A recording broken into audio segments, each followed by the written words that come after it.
ಮನೆಗೆ ಬ್ಯಾನರ್ ಆಯ್ತು.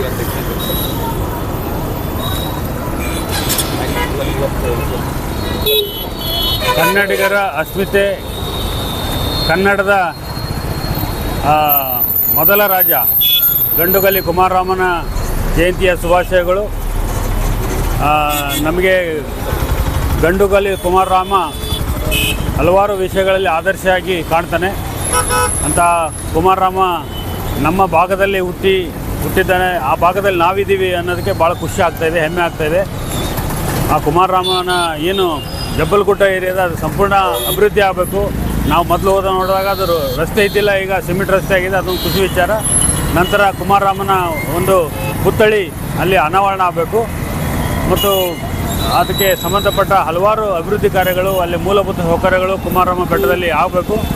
ಆಮೇಲೆ ಕುಮಾರರಾಮನ ಹಲವಾರು ವಿಷಯಗಳು ಮಕ್ಕಳಿಗೆ ಪಾಠದಲ್ಲಿ ಬರಬೇಕು. ಯಾಕಂದರೆ ನಾವು ಬೇರೆ ಬೇರೆ ರಾಜರ ಬಗ್ಗೆ ನಾವು ಮಾತಾಡ್ತೀವಿ, ಆದರೆ ನಮ್ಮ ಕರ್ನಾಟಕದ ಹೆಮ್ಮೆಯ ರಾಜ ಕುಮಾರನ ಬಗ್ಗೆ ನಾವು ಮಾತಾಡೋದೇ ಇಲ್ಲ. ಆತನ ಶೌರ್ಯದ ಬಗ್ಗೆ, ಆತ ಮಾಡಿದ ಕೆಲಸ ಬಗ್ಗೆ ನಾವು ಎಲ್ಲಿ ಮಾತಾಡೋದೇ ಇಲ್ಲ. ಅದು ಗೊತ್ತಾಗಬೇಕಂದ್ರೆ ಈಗಿನ ಮಕ್ಕಳಿಗೆ ಅವರ ಬಗ್ಗೆ ಅರಿವನ್ನು ಮೂಡಿಸುವಂಥ ಹಲವಾರು ಪಠ್ಯಗಳು ಬರಬೇಕು ಮತ್ತು ಅದ್ರ ಬಗ್ಗೆ ಸಂಶೋಧನೆಗಳು ಇನ್ನಷ್ಟು ಸಂಶೋಧನೆ ಆಗ್ಬೇಕಂತ ಹೇಳ್ತಾ ಮತ್ತೊಮ್ಮೆ ತಮಗೆಲ್ಲರಿಗೂ ಶುಭಾಶಯ ಕೊಡ್ತಾ ನಮ್ಮ ಮಾತು. ಶಾಲಾ ಕಾಲೇಜುಗಳಲ್ಲಿ ನಮಗೆ ಇತಿಹಾಸವನ್ನು ಓದಬೇಕಾದ್ರೆ ಪ್ರಪಂಚದ ಇತಿಹಾಸವನ್ನು ಓದ್ತೇವೆ, ದೇಶದ ಇತಿಹಾಸವನ್ನು ಓದ್ತೇವೆ. ಆದರೆ ಯಾವ ನೆಲದಲ್ಲಿ ಇದೀವೋ ಆ ನೆಲದ ಇತಿಹಾಸದ ಬಗ್ಗೆ ನಾವು ಭಾಳಷ್ಟು ಕಡಿಮೆಯನ್ನು ಕಲಿತೇವೆ. ಆ ಕಾರಣಕ್ಕೆ ನಮ್ಮ ಭಾಗದ ವಿದ್ಯಾರ್ಥಿಗಳಿಗೆ ಈ ಭಾಗದ ರಾಜ ಮಹಾರಾಜರುಗಳ ಅದರಲ್ಲೂ ಆದರ್ಶಪ್ರಾಯವಾಗಿ ಬೆಳೆದಿರ್ತಕ್ಕಂಥ ಗಂಡುಗಲಿ ಕುಮಾರರಾಮ ಅಂದರೆ ಈ ಬೇರೆ ಎಲ್ಲ ರಾಜರುಗಳು ನೋಡಿದ್ರೆ ಶ್ರೀಲಂಪಟರಾಗಿ ಕಾಣ್ತಾರೆ, ಆದರೆ ಈ ಯುವರಾಜನಾಗಿ ದೇಶಾದ್ಯಂತ ರಾಜ್ಯಾದ್ಯಂತ ದೊಡ್ಡ ಹೆಸರು ಮಾಡಿರ್ತಕ್ಕಂಥ ಒಬ್ಬ ಯುವರಾಜ ಅದು ಯಾರಾದರೂ ಇದ್ದರೆ ಪರನಾರಿ ಸಹೋದರನ ಒಂದು ಬಿರುದನ್ನು ಪಡೆದಿರ್ತಕ್ಕಂಥ ವ್ಯಕ್ತಿತ್ವ. ಈತ ಇರೋವರೆಗೂ ದೆಹಲಿಯ ಸುಲ್ತಾನನಾಗಿರ್ತಕ್ಕಂಥ ಮೊಹಮ್ಮದ್ ಬಿನ್ ತುಘಲಕ್ ಬರಲಿಕ್ಕೆ ಹಿಂಜರಿಕೆಯನ್ನಾಗ್ತಾನೆ.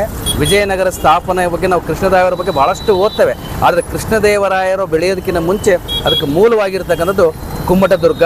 ಆ ಕುಮ್ಮಟದುರ್ಗದ ಅರಸನಾಗಿರ್ತಕ್ಕಂಥ ಕಂಪಿಲರಾಯನ ಮಗನೇ ನಮ್ಮ ಗಂಡುಗಲಿ ಕುಮಾರರಾಮ. ಗಂಡುಗಲಿ ಕುಮಾರರಾಮ ವ್ಯಕ್ತಿತ್ವ 6 ಅಡಿ ಎತ್ತರ, ಆತ ಕೈ ಕೆಳಗಡೆ ಬಿಟ್ಟಪ್ಪ ಅಂದರೆ ಮೊಣಕಾಲು ದಾಟಿ ಕೈಗಳು ಬರ್ತಕ್ಕಂಥದ್ದು, ಆನೆಯನ್ನು ಹಿಮ್ಮೆಟ್ಟಿಸ್ತಕ್ಕಂಥ ಶಕ್ತಿಯನ್ನು ಹೊಂದಿರತಕ್ಕಂಥ ವ್ಯಕ್ತಿತ್ವ.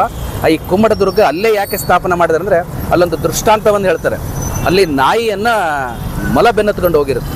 ಅಂದರೆ ಸಹಜವಾಗಿ ಮೊಲವನ್ನು ನಾಯಿ ಬೆನ್ನತ್ತದ್ದು ನೋಡಿ ವಿನಃ, ಆದರೆ ನಾಯಿಯನ್ನು ಬೆನ್ನತ್ತದನ್ನು ನೋಡಿದ್ಮೇಲೆ ಇಲ್ಲಿ ನಿಜವಾದ ಕನ್ನಡಿಗರು ಭಾಳ ನೋಡಲಿಕ್ಕೆ ಮೃದು ಸ್ವಭಾವದವರಾದರೂ ಸಂದರ್ಭ ಬಂದರೆ ಯಾರನ್ನಾದರೂ ಹಿಮ್ಮೆಟ್ಟಿಸ್ತಕ್ಕಂಥ ಶಕ್ತಿ ಈ ನೆಲಕ್ಕಿದೆ ಅನ್ನೋ ಕಾರಣಕ್ಕೆ ಗಂಡುಗಲಿ ಕುಮಾರರಾಮ ತಮ್ಮ ಸಂಸ್ಥಾನವನ್ನು ಕುಮ್ಮಟದುರ್ಗದೊಳಗೆ ರಚನೆ ಮಾಡ್ತಾ ಹೋಗ್ತಾರೆ.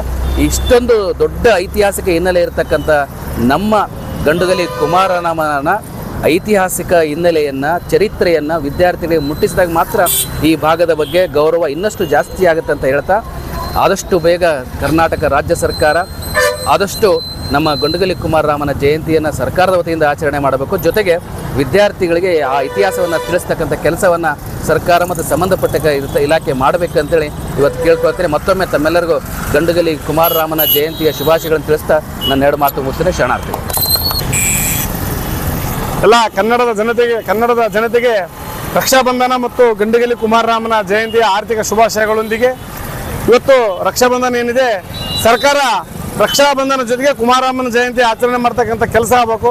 ಗಂಡುಗಲಿ ಕುಮಾರರಾಮನ ಇತಿಹಾಸ ಈ ನಮ್ಮ ನಾಡಿನ ಉದ್ದಗಲಕ್ಕೂ ಪ್ರತಿಯೊಬ್ಬರಿಗೂ ತಿಳಿಬೇಕು. ಇವತ್ತು ನಮ್ಮ ಭಾಗದ ಜನರಿಗೆ, ಎಷ್ಟೋ ಜನತೆಗೆ ನಮ್ಮ ಭಾಗದ ಜನತೆಗೆ ಕುಮಾರರಾಮನ ಇತಿಹಾಸ ಗೊತ್ತಿಲ್ಲ. ಹಾಗಾಗಿ ಇವತ್ತು ಸರ್ಕಾರ ಆಗಿರ್ಬೋದು, ನಮ್ಮ ಗಂಗಾವತಿ ನಗರಸಭೆ, ತಹಸೀಲ್ ಆಫೀಸು, ಕುಮಾರರಾಮನ ಇತಿಹಾಸ ಪ್ರತಿಯೊಂದು ಶಾಲಾ ಸಂಸ್ಥೆಗಳಲ್ಲಿ ಮತ್ತು ಸರ್ಕಾರಿ ಕಚೇರಿಗಳಲ್ಲಿ ಆಚರಿಸುವಂತಾಗಬೇಕಂತೇಳಿ ಈ ಮೂಲಕ ನಾನು ಒತ್ತಾಯ ಮಾಡುತ್ತೇನೆ. ಜೈ ಕರ್ನಾಟಕ ಮಾತೆ.